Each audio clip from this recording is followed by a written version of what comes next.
says like this meeting is recording. There you go. Go ahead. We're recording. Mhm. Hi, everyone. I'm excited to be here with you virtually to talk to you today about human trafficking caseworker confidentiality. My name is Shay Rhodes, and I'm the director and the co-founder of the Institute to Address Commercial Sexual Exploitation at Villanova Law School.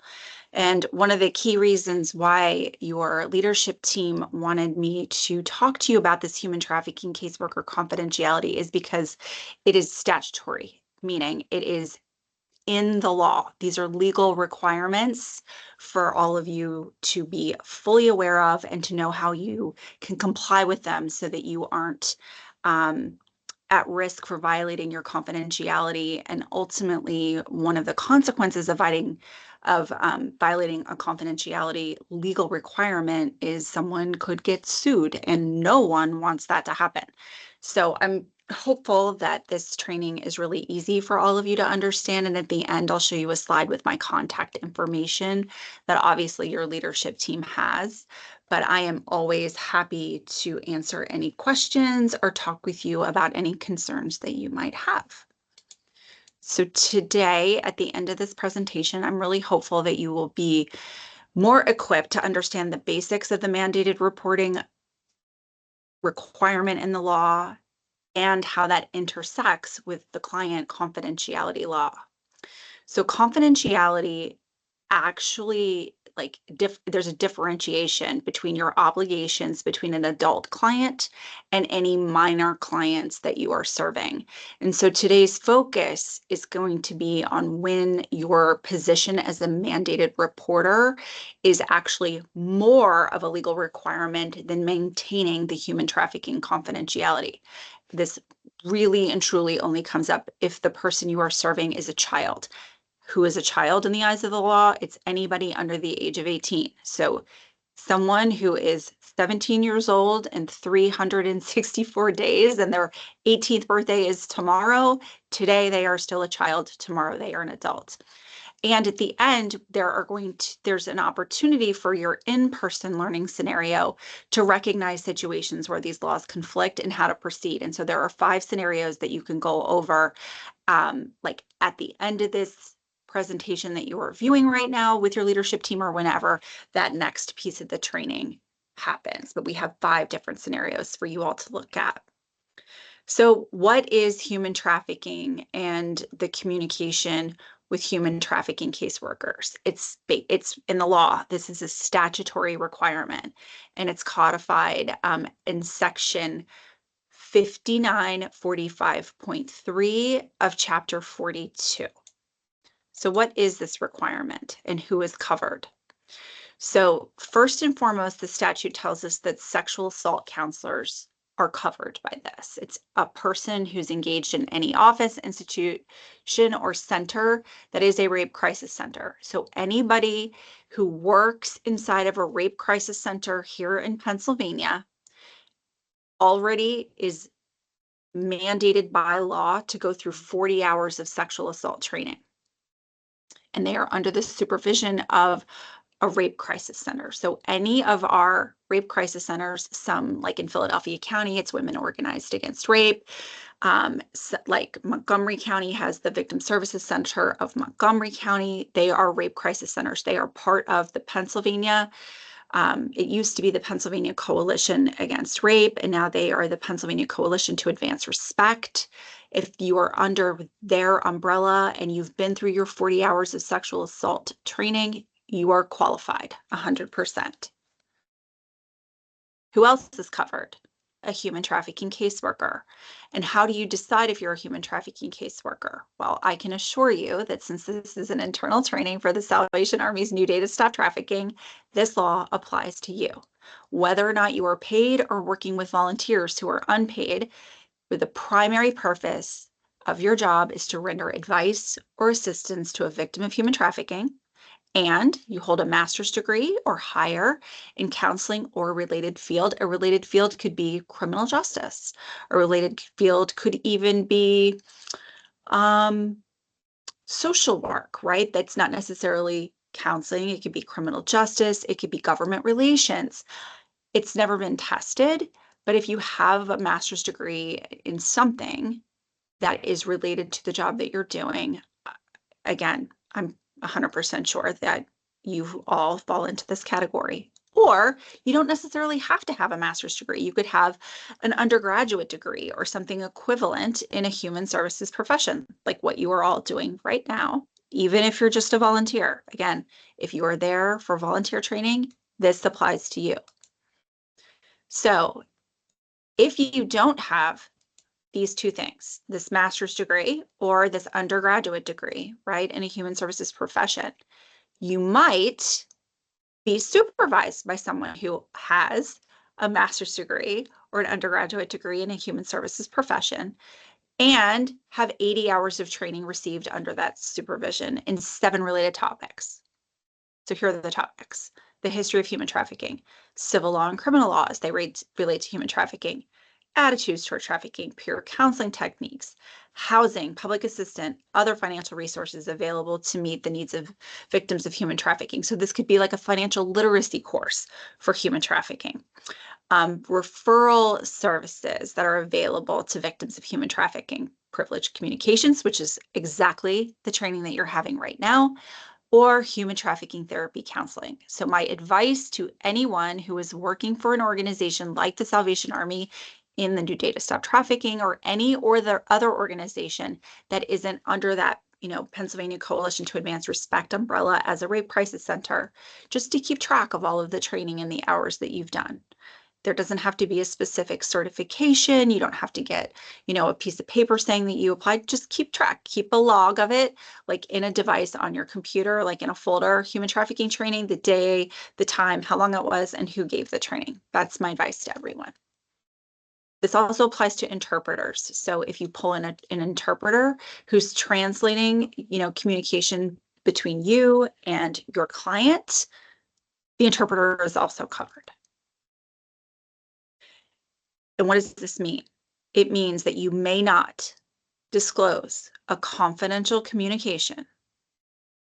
You may not disclose a confidential communication without written consent of the victim of trafficking who made the confidential communication to you.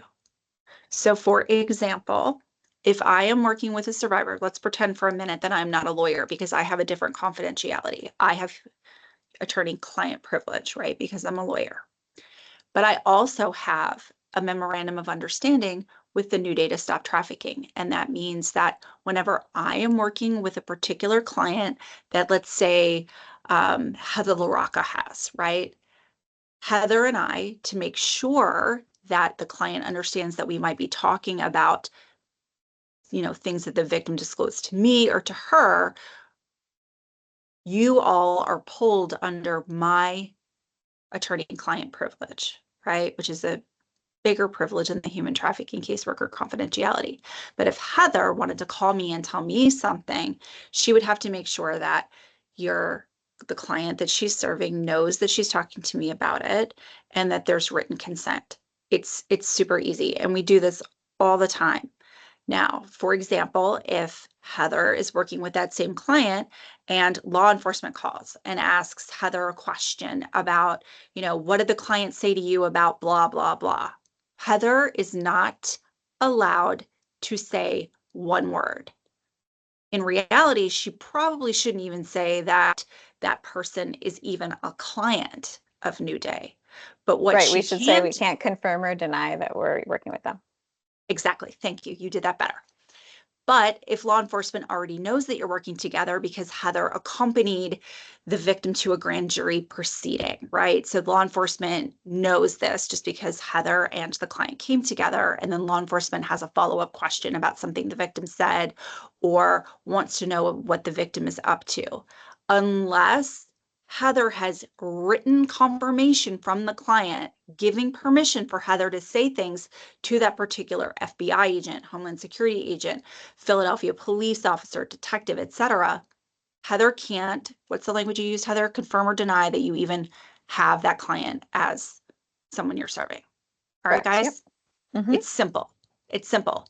And if you're ever confused, You should just say, I can't confirm or deny, or I need to check with my supervisor, or I will get back to you. Some law enforcement truly understand human trafficking caseworker confidentiality. Some do not understand it at all. So it's really important that if you get confused in a conversation you might be having with a professional outside of your organization, just put a pin in it and say that you'll get back to them. Easy breezy. So what counts as a confidential communication? It's all information, everything. It's speaking communications, having a conversation with someone.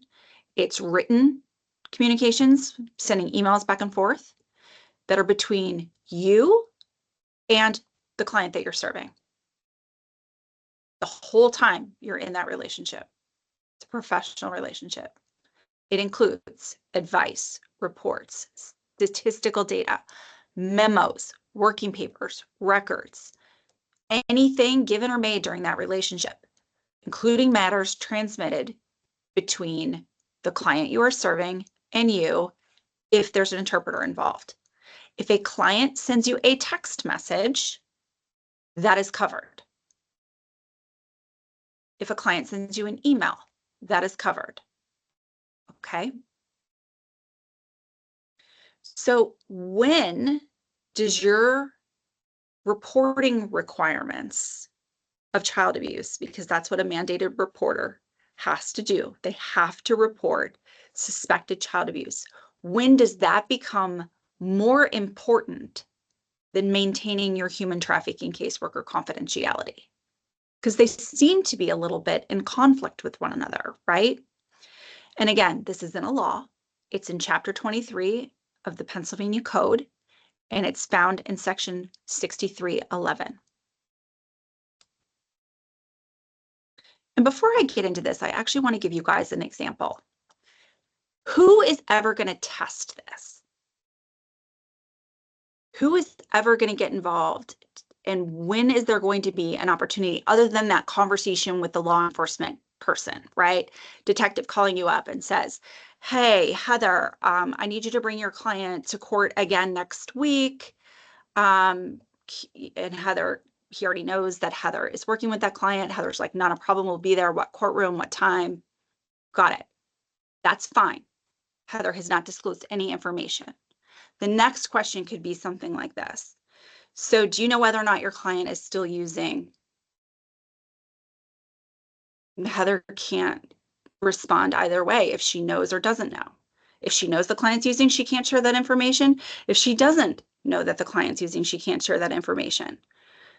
Heather's appropriate response will be, I'm not sure. Have you reached out to the client yourself? Or I'm sure we will learn that information next week when I see you in court, or something to that effect. The other way that this could come up is, what if Heather or someone on your team like you gets subpoenaed by a trafficker's lawyer to come to court? There's a trial going on, right? We already know that a victim, the client that you're serving, is probably going to testify in the courtroom, maybe more than once during different proceedings, but now we know that there's a trial and it's going on. And the defense attorney has decided that they want to subpoena Heather and put her on the witness stand and cross-examine her about anything that they think the victim / client that you're serving told Heather about their drug use, about maybe a shared child with the trafficker, anything that they want. Well, the reality is Heather is never going to get on that witness stand because that subpoena will be quashed. Again, that's a legal term. So whoever represents the Salvation Army's new Data Stop Trafficking will just file a motion, and the court will say, why should this be quashed? That lawyer will show them the human trafficking caseworker confidentiality statute, and it will get thrown out. I will tell you, the subpoena will get thrown out. I will tell you that this used to routinely happen in cases involving sexual violence. And that's why that sexual assault caseworker privilege exists, which is why we wanted to extend it also to human trafficking caseworkers. So when if you don't have a master's degree and you're only working on your undergrad degree, right, but you're working with Heather, you are covered by it. And I'm only using Heather as an example because Heather fits it. She has a master's degree. And immediately the court is going to say, you don't have to get on the witness stand. Now, if there's civil litigation, on the other hand, meaning your same client that you're working with is suing a trafficker or suing a hotel, maybe that lawyer who works for the victim, the same client, wants Heather to testify. Well, obviously, that the true client of both the Salvation Army's New Data Stop Trafficking and the lawyer in the civil litigation is the same mutual client. That client will have signed a release, a written release, both to Heather and to the lawyer, right? So they can get all of the, file on the client that you're serving, and they want you to testify. That's a different situation. But again, this is going to get tested in a court of law. So I just wanted you guys to make sure that that's predominantly how it comes up, right? Like a detective or someone asking questions that they know that they shouldn't be asking, or that somebody gets subpoenaed into a court of law. Okay, mandated reporting. So who is a mandated reporter? And in the law, it gives, written in the law, it just gives you a whole list, right? Here's the first 5 things on the list that are stated in the law. An employee of a child care service who has direct contact with children in the course of employment. That could be anybody who works at a daycare, a school employee. It could be anybody who works inside of a school, whether it be an elementary school, a middle school, a high school, a private school, a public school, or a university. Like I work in a university. I am a school employee, right? And if I am working with a child, because there are some undergrad students on the other side of the train tracks here at Villanova who haven't turned 18 yet, right? I would be a mandated reporter because I work at a school. What's really important is that you all understand that you are an employee or even a volunteer, right, of a social services agency, that is the New Data Stop Trafficking, under the Salvation Army's umbrella, who has direct contact with children in the course of your employment. Again, if you are working with a child, anyone under the age of 18, you are a mandated reporter because of your employment or being a volunteer with Salvation Army's New Data Stop Trafficking. So everybody at New Day is a mandated report. 100%. So what and when are you reporting if you have to report? You shall make a report of suspected child abuse if you have a reasonable cause to suspect that a child that you are working with is a victim of child abuse under any of the following circumstances. What is reasonable cause? Right? Child abuse means intentionally, knowingly, or recklessly doing any of the following: causing bodily injury to a child through any recent act or failure to act, fabricating, feigning, intentionally exaggerating, including inducing a medical symptom or disease, which results in harmful medical evaluation or treatment to a child, right? Causing or substantially contributing to a serious mental injury to a child. And here's what's super important for you all to understand.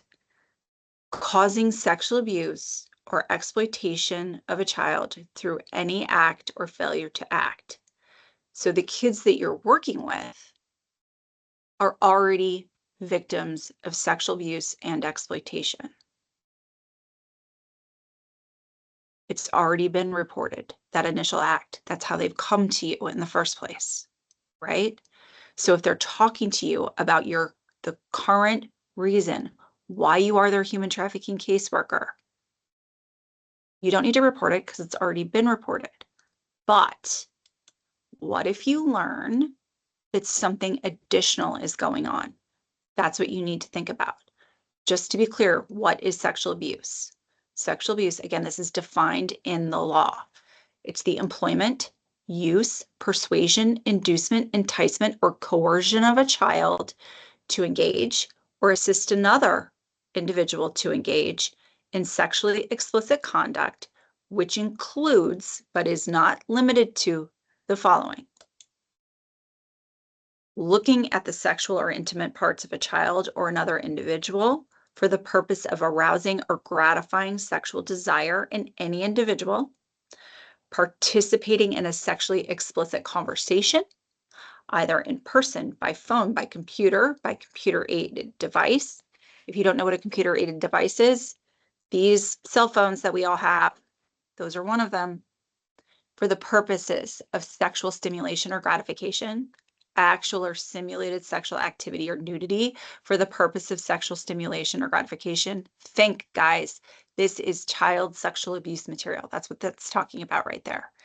Actual or simulated sexual activity for the purpose of producing visual depiction, including photographing, videotaping, computer depicting, or filming. Again, child sexual abuse material.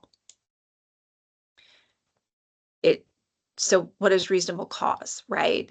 It's creating a reasonable likelihood of bodily injury to a child through any recent act or failure to act, creating a likelihood of sexual abuse or exploitation of a child through any recent act or failure to act, causing serious physical neglect of a child. So people, including all of you right now who come into contact with children, must make a decision, a reasoned decision. This is in the law, you guys, a reasoned decision based on your own background as to whether there's reason to believe that the child is the victim of abuse. And failure to do so, failure to report it, you guys, this is key, could expose you to criminal prosecution. It's really important, right? This is a case. I can send the case to Heather if you want, but it talks about that.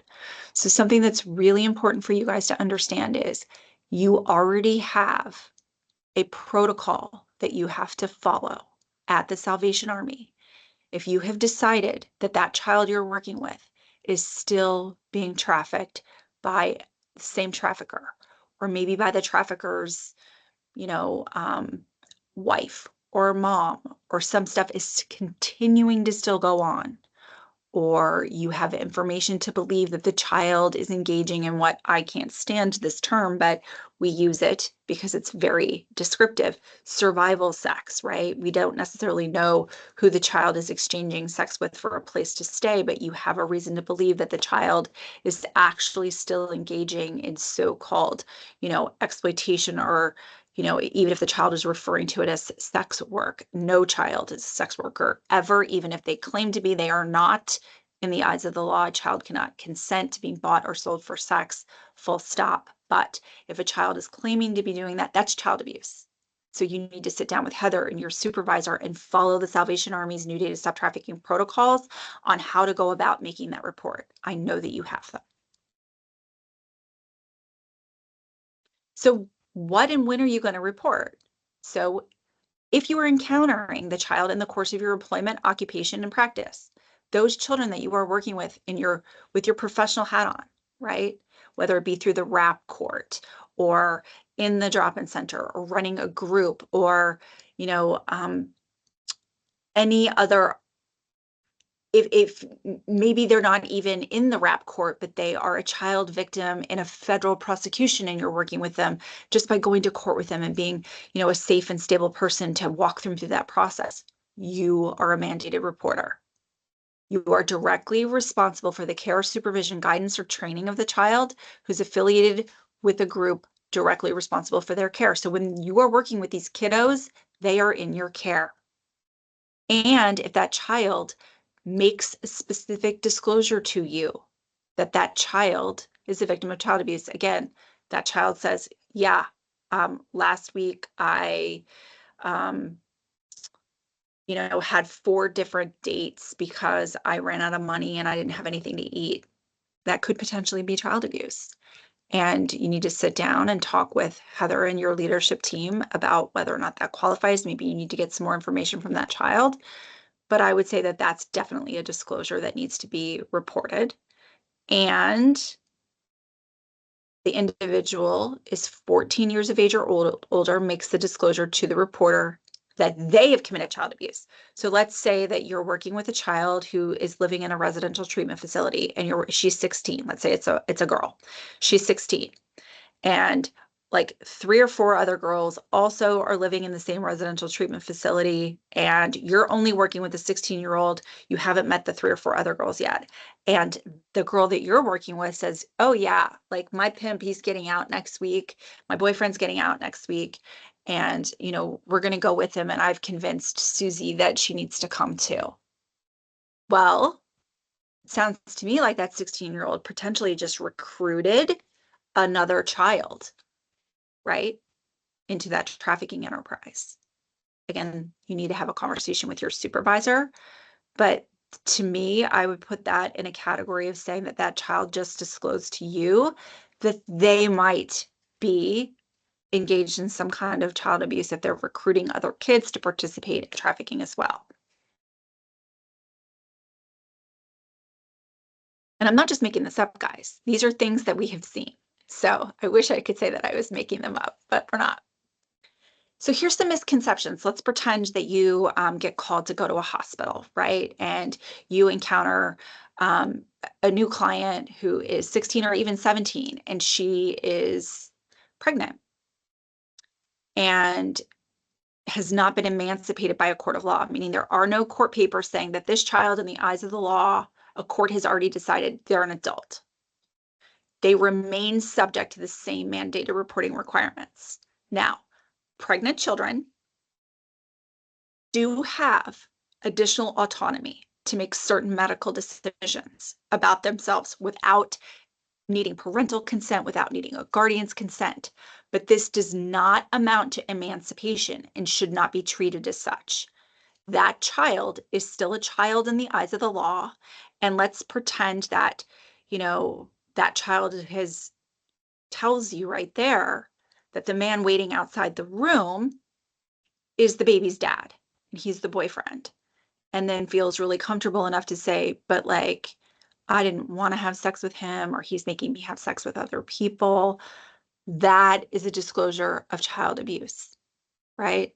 That kiddo is in a really horrible and scary situation, and you have to follow your policies and protocols to report that child as a victim of child abuse, pregnancy or not.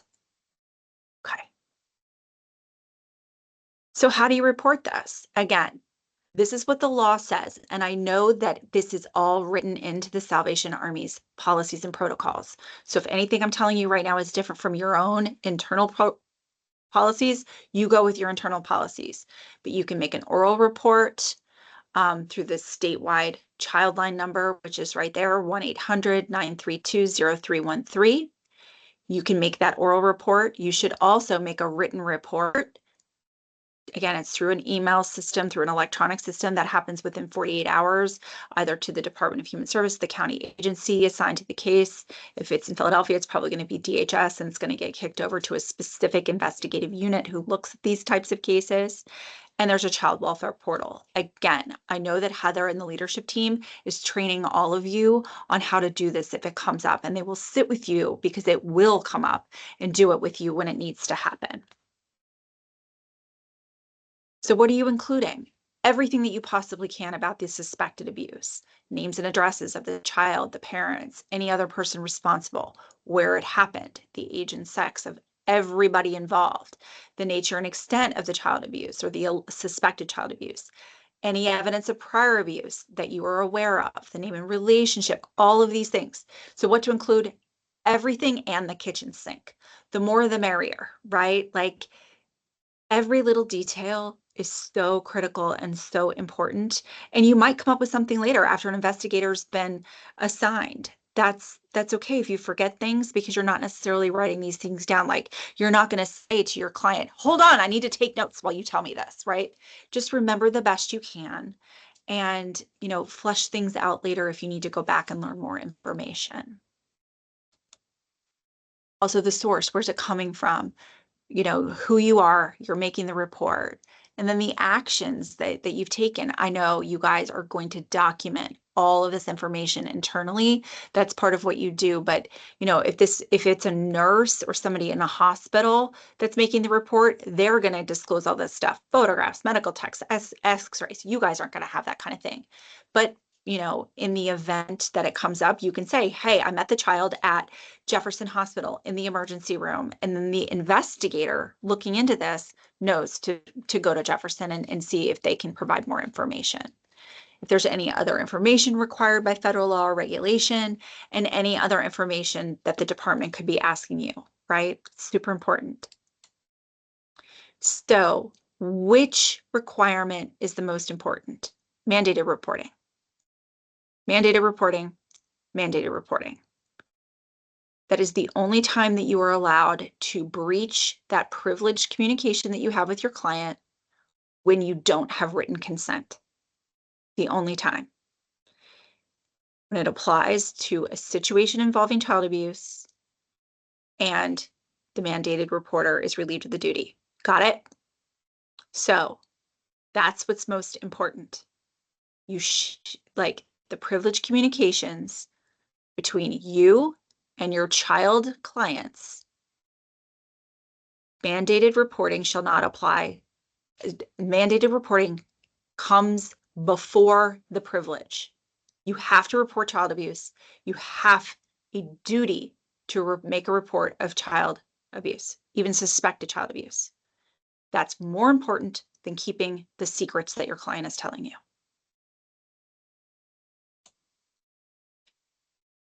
I'm going to go back one slide. If your client is an adult, you're not a mandated reporter in that relationship. So if your child is 18 years old today, and your child tells you, my pimp raped me last night. They were a child yesterday, but they're not today. These are situations that really do come up, right? I think that's when you need to help your client with your advocacy skills and the trust that you've built with your client to report it herself if that's happened, right? These are really difficult scenarios. These are really difficult situations.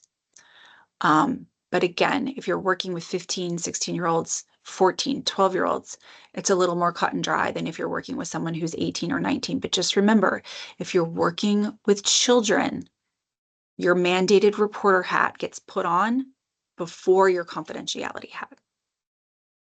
All right. Now, I know the rest of these scenarios, we've got 5 of them.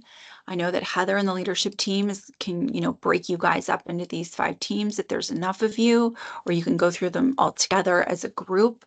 They're really interesting. And again, here's my contact information. If any of you guys have any questions whatsoever, I am always happy to help walk through situations with you. I do it routinely.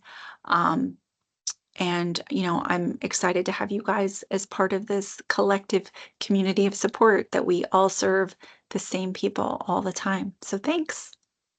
I have one question. If you have a mom who is a victim of trafficking that we're working with, and they have a child that they're trying to get custody of in child welfare court, and we are asked to testify for mom to say, like, she's a good mom, blah, blah, blah, that kind of thing.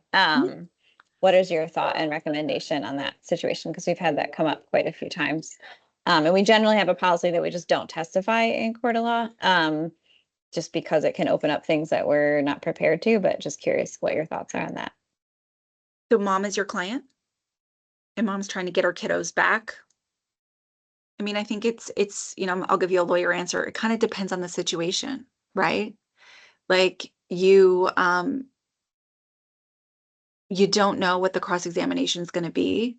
And I would have a really serious conversation with mom's lawyer. Like, what are you trying to get out of this? And if the client, insists that you all testify, the client has to sign a waiver.